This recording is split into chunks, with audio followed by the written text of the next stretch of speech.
Bonjour à tous. Le matériel pour monter et démonter un fleuret. Un petit tournevis pour monter et démonter la tête de pointe. Une clé plate qui peut être accompagnée d'un gros tournevis. Une clé creuse ou une clé Allen.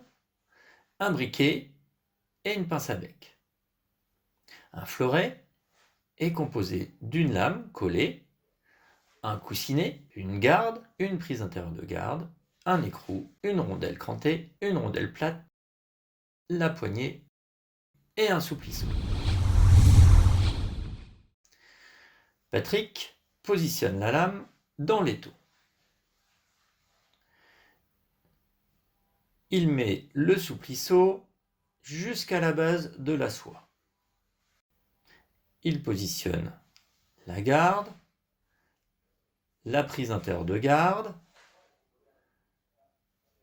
Il met le fil à la perpendiculaire de la soie et il positionne ensuite le coussinet, la poignée. Attention de bien mettre la rondelle pour bien la fixer. Une fois la poignée fixée, il fait le câblage, c'est-à-dire qu'il relie le fil de lame à la prise intérieure de garde. Il prépare la prise intérieure de garde. Ensuite, étape importante, il brûle le fil de lame pour le rendre conducteur.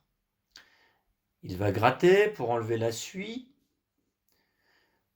Une fois bien propre, le fil va être positionné entre la rondelle et la vis de la prise intérieure de garde.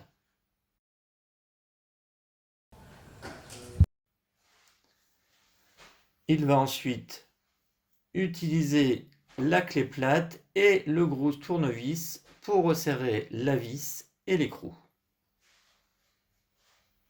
Pour vérifier que le fleuret fonctionne, Patrick branche le fleuret sur le testeur, la lumière rouge s'allume et quand il appuie sur la tête de pointe, la lumière rouge s'éteint.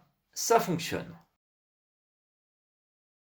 Patrick ajoute 15 cm de Chatterton sur le bout de la lame et sur l'embase de manière à isoler la lame. Maintenant, si on branche ce même fleuret sur un appareil de signalisation, la lumière blanche s'éteint. Quand on appuie sur la tête de pointe, la lumière blanche s'allume. Quand on touche la pince crocodile, qui est reliée à la cuirasse électrique de l'adversaire, la lumière rouge s'allume, le fleuret fonctionne parfaitement. La Maison Prieur vous remercie d'avoir regardé cette vidéo.